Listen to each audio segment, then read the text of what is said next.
اچھا حدیث ایسے نماز پڑھو جیسے میں پڑھتا ہوں، تو اس میں رفع الیدین بھی آتا ہے، پھر کیوں علماء اختلاف کرتے ہیں؟ اختلاف کرے جھگڑے نہ کرے، کیونکہ اکثر حدیثوں میں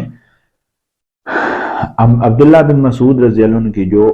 ہم فقہ فالو کرتے ہیں، نبی پاک صلی اللہ علیہ وسلم کے بہت قریب رہ چکا تھا، تو ان کے احادیث میں آیا ہے کہ رفع الیدین کا کوئی ذکر نہیں ہے، تو ہم کہتے ہیں کہ چونکہ اس کو بولتے تھے صاحب الوسادۃ والسواک والنعلین، ہمارے نبی پاک صلی اللہ علیہ وسلم کو وہ تکیہ رکھتے تھے جب بیٹھتے تھے، جب اٹھتے تھے، وضو کرتے تھے، مسواک دیتے تھے، پانی دیتے تھے، تو اس لیے وہ بہت قریب تھے اور بہت بڑے صحابی تھے، اور جس حدیث ہم اس کے فقہ کو فالو کرتے ہیں اور اس میں رفع الیدین کا کوئی ذکر نہیں ہے، اگر ہے بھی تو اس کو زیادہ ترجیح اس نے نہیں دی ہے۔ عبداللہ بن عمر رضی اللہ عنہ کے احادیث میں زیادہ آتے، تو عبداللہ بن عمر رضی اللہ عنہ چھوٹے تھے، بعد میں بڑے ہوئے تھے، اور بعد میں انہوں نے نبی پاک صلی اللہ علیہ وسلم کو دیکھا تھا، تو اس نے وہ والی احادیث زیادہ نقل کی، تو اس کے بنسبت عبداللہ بن مسعود رضی اللہ عنہ بڑے تھے اور ہمارے نبی کے ساتھ زیادہ قریب تھے، زیادہ ٹائم گزارا تھا اس نے، اس لیے ہم اس کے فکر، لیکن اس پہ کوئی جھگڑے کی کوئی بات، دیکھو میرے بھائیو، اگر کوئی رفع الیدین کرے تو بھی صحیح ہے، نہ کرے تو بھی صحیح ہے۔ ہمارے استاد نے ہمیں سکھایا ہے کہ حرم شریف میں لوگ کھڑے ہیں، کوئی ادھر ہاتھ باندھتے ہیں، کوئی ادھر ہاتھ باندھتے ہیں، کوئی بالکل ادھر ناف کے نیچے ہاتھ باندھتے ہیں، کوئی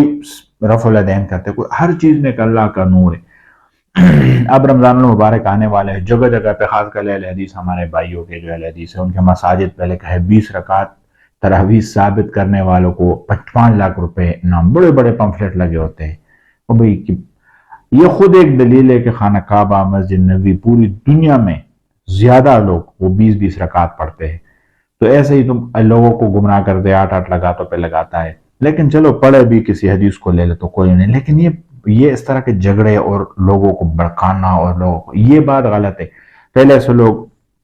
وہ مسترب ہے، ادھر ادھر بھاگ رہے، اور یہ جب درمیان میں اس طرح کی باتیں آتے ہیں تو وہ اور بھی خراب ہو جاتا ہے، تو بہرحال ان پہ بحث مباحثہ نہ کریں۔ اچھا قیلولہ کا صحیح ٹائم کون سا ہے؟ صحیح ٹائم کھانے کے بعد کا ہے، بے شک نماز اٹھنے کے بعد پڑھے یا اٹھنے کے بعد، گرمی میں ہمیشہ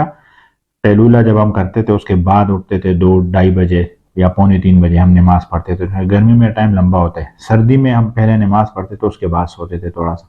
قیلولہ ہوتا ہے بیسک تھوڑی راحت سے نکلا ہوتا ہے، تھوڑا سا سوئے۔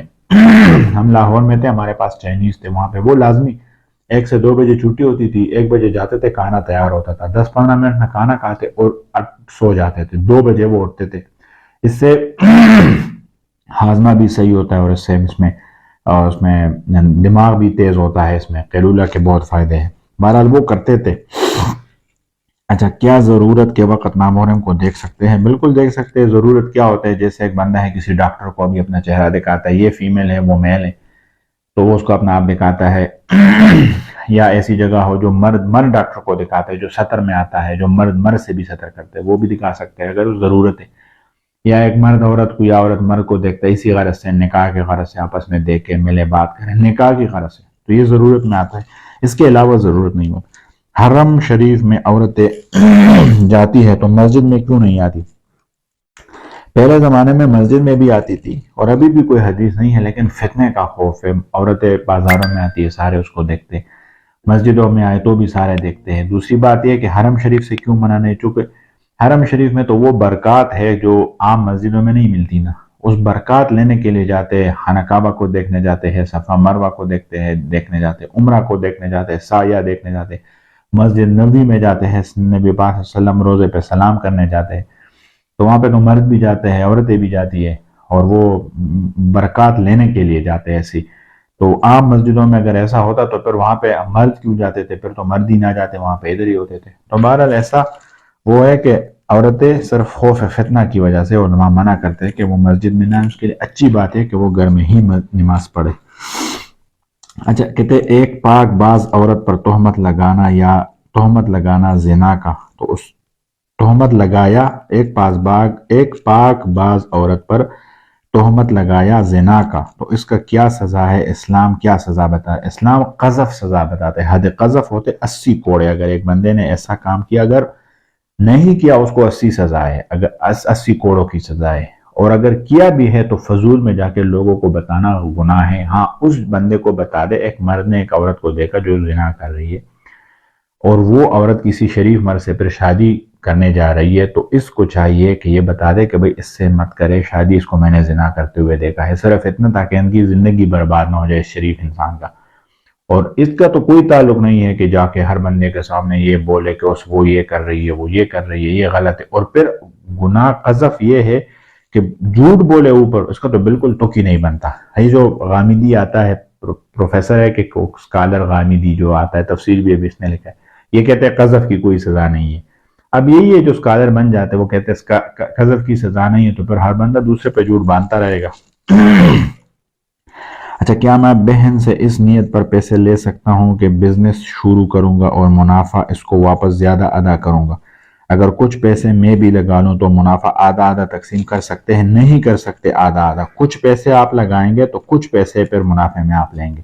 عورت آپ کی بہن نے 75% لگایا ہے اور آپ نے 25% لگایا ہے، تو پھر 75% منافع جو آئے گا وہ ان کا ہوگا، 25% آپ کا ہوگا۔ اگر ایسا ہے کہ آپ نے کوئی پیسہ نہیں لگایا، ٹھیک ہے، اور آپ کو آپ کی بہن بولے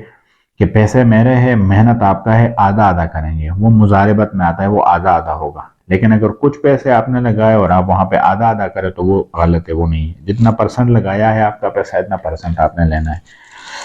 حدیث میں آتا ہے کہ اگر کوئی بندہ کسی کو کافر بولے تو وہ خود کافر ہو جاتا ہے۔ تو آج کل لوگ ایک دوسرے کو کافر بولتے ہیں، اس کا کیا حکم ہے؟ کافر نہیں بولنا چاہیے۔ ہاں، ایک بندہ کافروں والے کام کرے اور اپنے آپ کو مسلمان بولے تو اس کو صرف نومینیشن کے لیے کافر بولنا چاہیے کہ یہ جو کام ہے یہ مسلمانوں کے نہیں ہے۔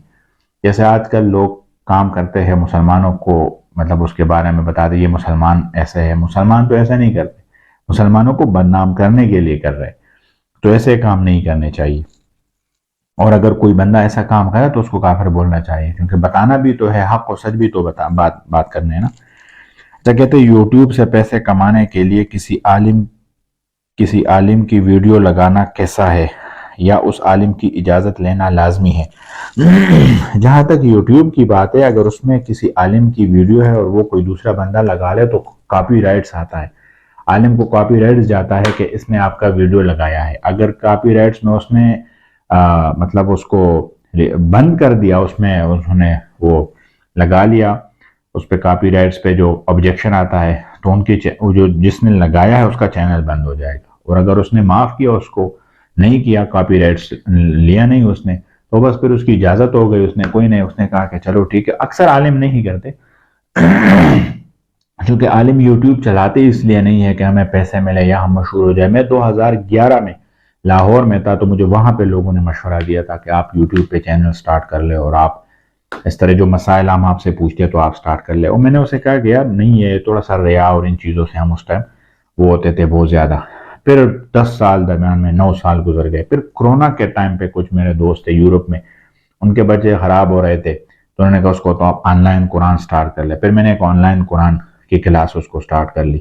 وہ اسکائپ پہ ہمیں پڑھاتا تھا اس کو۔ پھر وہ ساتھ ان کے کچھ اور لوگ تھے، ان کو تو انہوں نے کہا، پھر مجھے کہا کہ تم ایک پریزنٹیشن بناؤ، ایک ویڈیو، اور آپ مجھے سینڈ کر لو، میں ان کو لوگوں کو دے دوں گا، یہ سنیں، آپ کو دیکھے پہلے، پھر اس کے بعد تو وہ ایک ویڈیو پھر بنائی۔ پھر اس طرح اکثر مسئلہ پوچھتا تھا تو کبھی میں فری ہوتا کبھی نہیں ہوتا، تو ادھر میرا ایک دوست تھا، اس نے مجھے کہا کہ یار آپ یہ مسائل جو ہم ڈیلی آپ سے پوچھتے ہیں اٹھتے بیٹھتے، تو آپ یہ ریکارڈ میں کیا کروں گا تو میں اپنے چینل پہ چلاؤں گا۔ پھر اس نے چلا لیا، پھر اس کو تھوڑا تھا، اکثر لوگ ان سے سوالات پوچھتے تھے کامنٹس میں، اس کو پتہ نہیں ہوتا تھا، پھر اس نے مجھے بتایا، پھر میں آہستہ آہستہ خود میں نے سٹارٹ کر لی۔ پھر ساتھ میرا ایک دوست تھا چائنا میں، اس نے کہا کہ یار میں ریکارڈنگ کے لیے میرے پاس اتنا ٹائم نہیں ہوتا آن لائن کا، تو آپ قرآن شریف کا ترجمہ سٹارٹ کر لے، آسان۔ تو قرآن شریف کا ترجمہ پھر ساتھ سٹارٹ کیا، پھر ساتھ سیرت کے کلاسز سٹارٹ ہوئے، تو آہستہ آہستہ وہ چیز بڑھ رہا ہے۔ اب اپنا فری لانسنگ کا لوگ بتاتے ہیں، جیسے میں ایکسل پہ کام کرتا ہوں، ورڈ پہ کام کرتا ہوں، تو ان کے جو ٹرک ہے وہ آپ بتایا کرو، تو چیز آہستہ آہستہ بڑھ رہا ہے۔ بہرحال یوٹیوب کی کمائی حلال ہے اس طرح۔ ہاں، علمی جو ہمارے استاذ ہمیں بتاتے تھے کہ اگر آپ کسی عالم کی بات کوٹ کرتے ہو تو اس کا حوالہ دیا کرو، کہ مثال مولانا طارق جمیل صاحب نے یہ بتایا ہے، مولانا الیاس صاحب نے یہ بتایا تھا، اور یا مولانا شیر علی شاہ صاحب، ڈاکٹر شیر علی شاہ صاحب یہ فرماتے تھے، کوٹ کیا کرے، اپنی طرف وہ مت کیا کرے کہ مطلب میں نے یہ مسئلہ سنا تھا یا میں نے یہ مسئلہ میں آپ کو بتاتا ہوں۔ وہ علمی خیانت میں آتا ہے اگر آپ کسی اور کا مسئلہ اپنا حوالہ دیتے ہو۔ لیکن یوٹیوب میں یہ چیز نہیں ہے، اگر عالم کو برا لگے تو وہ بلاک کر دے گا، بند کر دے گا، اس پہ کاپی رائٹس آ جائے گا، اور اگر نہیں کیا تو بس پھر اجازت نامہ ہی ہے۔